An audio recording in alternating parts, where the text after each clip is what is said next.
I never imagined a night's rest would lead to one of the most unexpected and emotional moments of my life.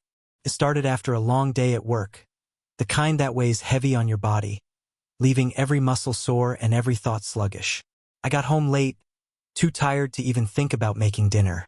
All I wanted was to collapse into bed and let the day fade away. The house was quiet, dark, except for the faint glow of the hallway light slipping under my bedroom door. I barely had the energy to change before sliding under the sheets. The coolness of the bed welcomed me, and with a deep sigh, I closed my eyes. Sleep took me quickly, pulling me into that deep, dreamless space where time feels like it doesn't exist. I don't know how long I'd been out when I felt it. A subtle shift in the air, something tugging at the edges of my awareness. First, I thought I was dreaming. A faint presence in the room, a whisper of movement too soft to catch.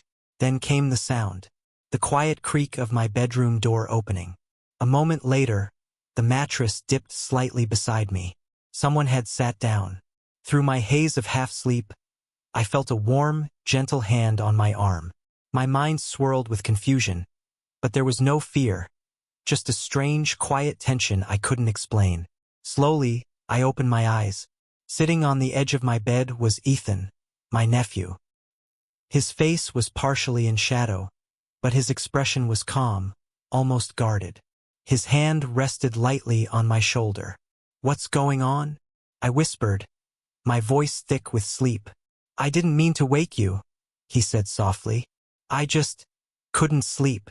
I nodded, unsure what to say. He had been staying with me for a few weeks, helping around the house. We'd always been close, but something about his presence in that moment felt heavier. "I don't know why I came in," he continued quietly. "I guess I just needed to be around someone. I didn't want to be alone." His words lingered in the air. There was no rush, no need to fill the silence. Push myself up slightly against the headboard, the blanket shifting as I moved. His eyes followed mine, steady and searching. "I don't mind," I said finally. "It's okay if you needed to talk." He gave a small smile, though it didn't fully reach his eyes. His gaze dropped to his hands, fidgeting with the blanket. "I've just been feeling different," he admitted after a long pause. "And I'm not sure I understand it." I didn't know who else to come to. I studied him for a moment, sensing the weight behind his words. "Ethan," I said gently, "you can tell me anything. I'm here." He nodded slowly, his hands still restless. The room stayed quiet, the moment hanging between us, unhurried and unbroken. He kept fiddling with the edge of the blanket, his eyes flicking toward me like he was searching for the right words. "I know," he said quietly. "That's why I came in here. But now, I don't know how to say what I need to say." I swallowed hard, my mind racing. There was something in his tone, in the way his voice had softened, that made my chest tighten. I wanted to ask him directly, to push him to explain, but part of me was afraid of what I might hear. Ethan looked up then, his eyes meeting mine. "I've been thinking a lot lately," he said, his voice barely above a whisper. "About us, about our relationship, and about me." My heart skipped a beat, not from fear, but from the weight behind his words. This wasn't just a casual, late-night chat. There was something deeper here. "I don't know what that means," I said quietly, my voice betraying my confusion. He leaned a little closer, his hand brushing mine in a small, grounding gesture. "It means I don't want to keep pretending everything's fine when it's not," he said. "I've been struggling. I've been trying to hide it, but I can't anymore." Silence followed, stretching long between us. The room felt heavier, like the air itself was listening. I could hear my own heartbeat, feel the tension in my chest as I tried to process his words. "You've known me my whole life," he continued, his voice steady but full of emotion. "I've always been able to talk to you, but lately, I've been carrying so much, and I didn't know how to bring it up." I nodded slowly, my thoughts still spinning. "Ethan, this is complicated," I said carefully. "I know it is," he replied, "but that doesn't make it any less real." I took a deep breath. "Then let's figure it out together," I said, my voice low but certain. "Whatever it is, we can talk about it." I just don't want to lose the trust we have. You won't, he said quickly, his tone firm but warm. His hand rested on my shoulder in reassurance. A steady, grounding touch. I don't want to lose that either. I just can't keep this all bottled up anymore. I met his gaze, seeing both exhaustion and determination there. Whatever he was holding back, it mattered. And in that moment, I knew that listening, really listening, was the only thing that mattered. It felt like something more, something deeper, and the weight of that realization made my chest tighten. When I opened my eyes again, Ethan was still watching me. There was a quiet vulnerability in his expression, the kind you don't see often in someone who's usually guarded. He wasn't hiding anything. He was putting it all out there, letting me choose what happened next. I've been holding a lot in, he admitted, his voice low. Things I've never told anyone. I sat up a little, my heart pounding, unsure where this was going. But I didn't look away. You can tell me, I said quietly. He nodded, taking a deep breath. I don't always know how to explain it, but I've been feeling lost. And you're the only one I trust enough to talk to. The room felt smaller somehow, the air heavier. Not in a bad way, but in that way when someone's opening up and you realize the weight they've been carrying. You don't have to carry it alone, I said. Not while I'm here. Ethan's shoulders eased slightly, like he'd been holding tension for weeks. That's all I needed to hear, he murmured. We stayed like that, sitting close, the silence between us no longer uncomfortable. The air felt different now, lighter, as though speaking the truth, even just a little, had lifted something we both felt. Eventually, we drifted into easier conversation, and at some point he went back to his own room. But when I lay down again, the weight of the night lingered. I didn't know exactly what would happen next, but I knew we couldn't go back to pretending nothing had changed. The morning light filtered through the curtains, casting soft shadows across my room. I hadn't slept much. My mind kept replaying the conversation, every word and pause. When I finally made my way downstairs, I found him in the kitchen, sitting at the table with a mug of coffee, staring out the window. For a moment, neither of us spoke. But the quiet wasn't empty. It was full of everything we'd said, and everything we hadn't. Morning, Ethan said softly, breaking the silence. His voice was calm, but I could hear something else there too. A nervous energy that mirrored my own. Morning, I replied, my voice rough from sleep. I wasn't sure how to act now. Did we talk about last night? Did we pretend everything was normal? The uncertainty pressed down on me. Ethan gestured toward the coffee pot on the counter. I made some. Thought you could use it. I managed a small smile. Thanks. Pouring myself a cup, I sat across from him.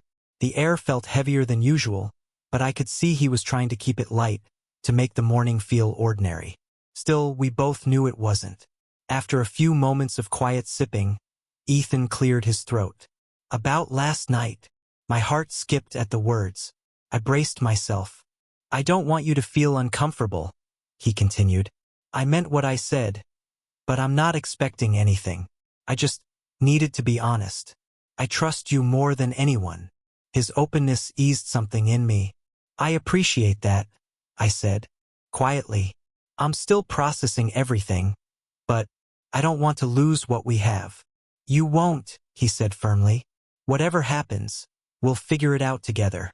The calm in his voice made it easier to breathe. We didn't have to rush into anything. We could take our time and keep our bond strong without forcing it into something it wasn't meant to be. Ethan's hand lingered near mine on the table, but I didn't close the distance.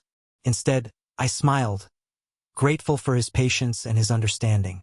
So, he said with a small grin, does this mean we can still hang out later? Get out of the house for a bit. I blinked at the shift in tone, then laughed. It was exactly what I needed, something light to cut through the heaviness. Yeah, I said, still smiling. Let's do that. His grin widened. Good.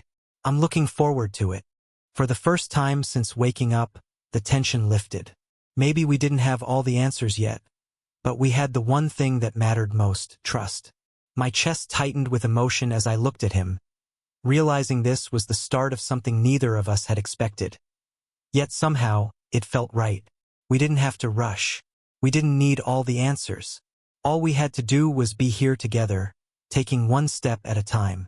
As the days passed, things between us began to feel more natural, more comfortable.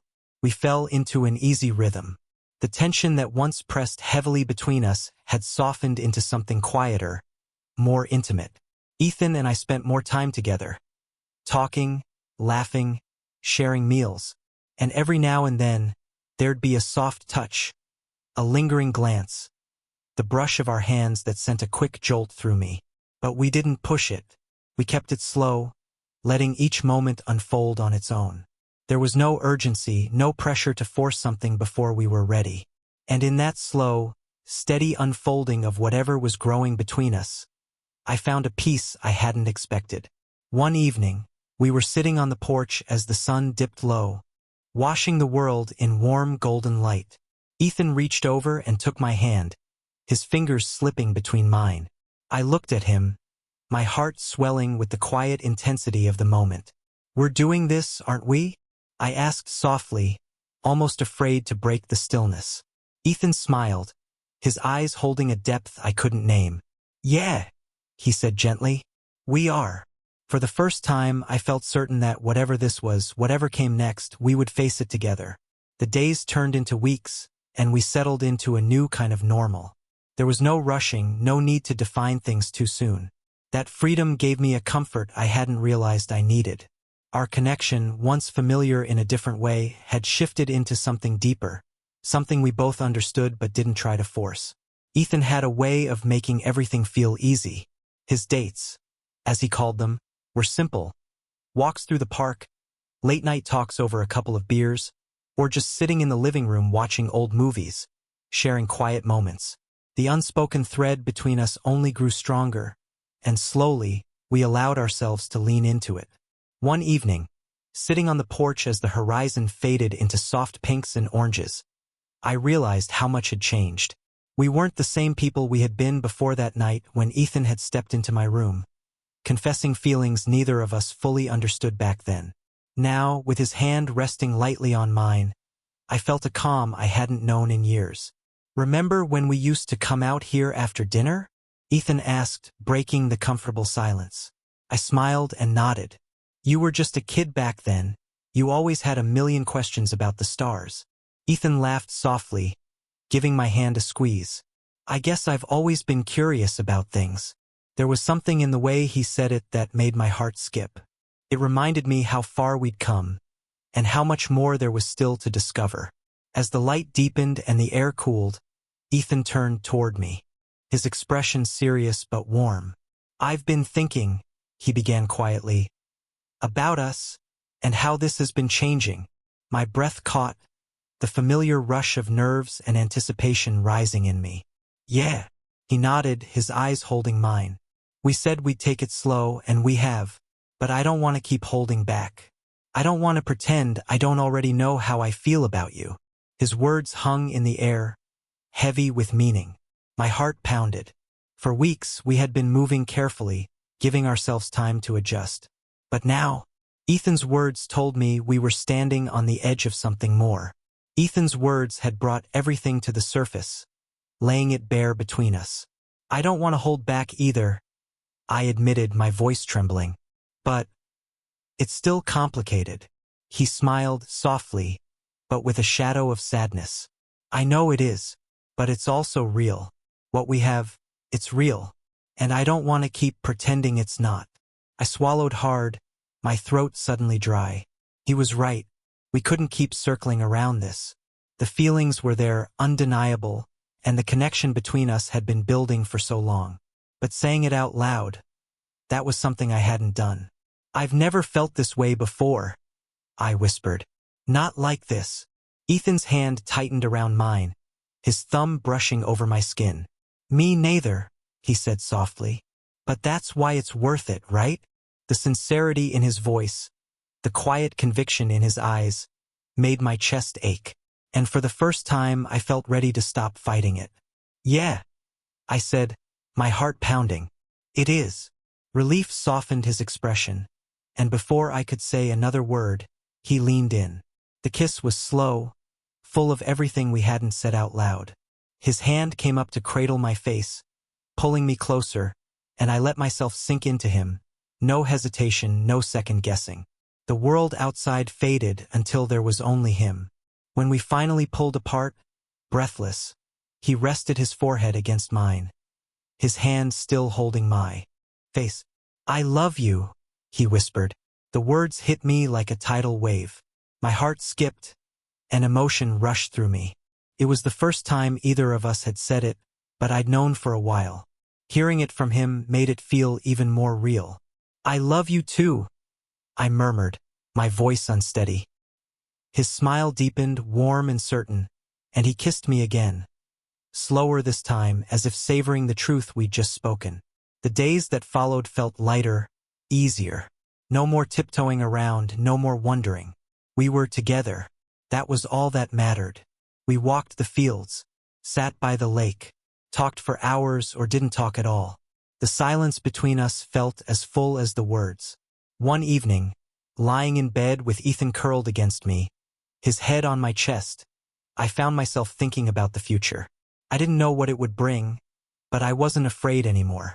Whatever came, we'd face it together. Ethan stirred, his hand resting over my heart. He looked up at me, eyes heavy but peaceful. "I don't want this to ever end," he whispered. "It won't," I said, my voice steady. "We've got this." His smile was faint but sure as he nestled closer. And I felt it then, that what we had was real, something worth holding on to. No matter what the world thought, no matter what lay ahead, we'd face it side by side.